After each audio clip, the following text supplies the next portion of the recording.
देश में ऑक्सीजन की भारी किल्लत के बीच महाराष्ट्र के नासिक में बड़ा हादसा हुआ है। जाकिर हुसैन अस्पताल में ऑक्सीजन टैंक लीक होने और गैस सप्लाई ठप होने की वजह से 22 मरीजों की मौत हो गई।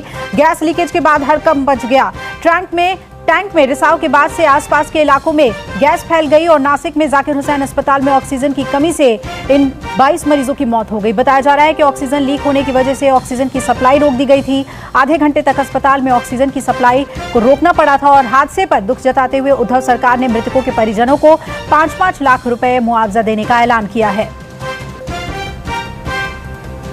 नासिक में यह हादसा गैस भरने के दौरान हुआ। गैस रिफिलिंग के दौरान गैस चारों ओर फैल गई, जिसके बाद अफरा तफरी मच गई। गैस रिसाव के वक्त अस्पताल में कई मरीज भर्ती थे। जब तक हादसे पर काबू पाने की कोशिश की गई, उतनी ही देर में वेंटिलेटर पर मौजूद मरीजों की मौत हो गई।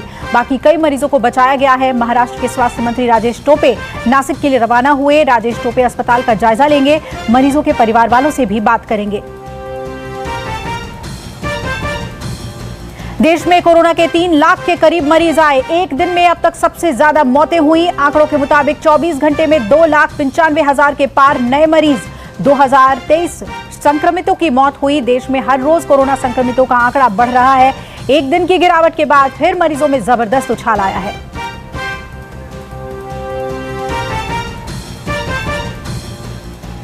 प्रियंका गांधी का प्रधानमंत्री मोदी पर करारा वार। कहा, जनता रो रही है और मोदी हंस रहे हैं। ऑक्सीजन की कमी पर भी प्रियंका गांधी का मोदी पर प्रहार। कहा, देश में ऑक्सीजन तक की कमी हुई, बिना ऑक्सीजन मरीज मर रहे हैं। प्रियंका गांधी ने कहा, आईएसआई से सरकार बात कर सकती है पर विपक्ष से नहीं। कोरोना की दूसरी लहर को लेकर कहा, पहली लहर में ही सरकार क्यों तैयार नहीं हुई। अब यही बात जहां से भी रिपोर्ट आ रही है, लोग रो रहे हैं, लोग चिल्ला रहे हैं, चीख रहे हैं। जैसे आपने कहा कि हमारी मदद करिए, कहीं ना कहीं से हमें दवाइयां दिलवाइए, ऑक्सीजन दिलवाइए, बेड दिलवाइए, और आप बड़ी बड़ी रैलियों में जाकर हंस रहे हैं। प्रियंका गांधी के आरोपों पर बीजेपी प्रवक्ता संबित पात्रा ने पलटवार किया। कहा, ऐसे समय में जब सबको साथ होना चाहिए, गांधी परिवार सियासत कर रही है। संबित पात्रा ने कहा कि देश देख रहा है, गांधी परिवार का घमंड इस आपदा के समय देश के सामने झलक रहा है। किस प्रकार से राज्य और सरकार, केंद्र सरकार दोनों मिलकर ये लड़ाई लड़ रही हैं, इन विषयों से माननीय प्रधानमंत्री जी ने हमें अवगत कराया था। मगर बड़े दुख के साथ कहना पड़ रहा है कि जब राजनीति नहीं होनी चाहिए, तब प्रचुर मात्रा में कांग्रेस पार्टी और खास करके गांधी परिवार राजनीति कर रही है।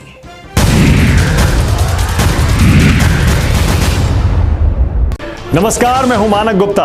अगर आपको हमारा ये वीडियो पसंद आया हो तो इसे लाइक और शेयर जरूर करें, और हाँ, हमें सब्सक्राइब और फॉलो करना ना भूलें ताकि आप देश और दुनिया की कोई खबर मिस ना करें। चाहे कोई ब्रेकिंग न्यूज हो या कोरोना वायरस से जुड़ी कोई भी अपडेट, पॉलिटिक्स हो या आपकी जेब से जुड़ी कोई खबर, इलेक्शन की कोई न्यूज हो, कोई कंट्रोवर्सी हो या फिर कोई वायरल वीडियो, सब कुछ मिलेगा News 24 पर। तो जुड़े रहिए हमारे साथ और देखते रहिए News 24।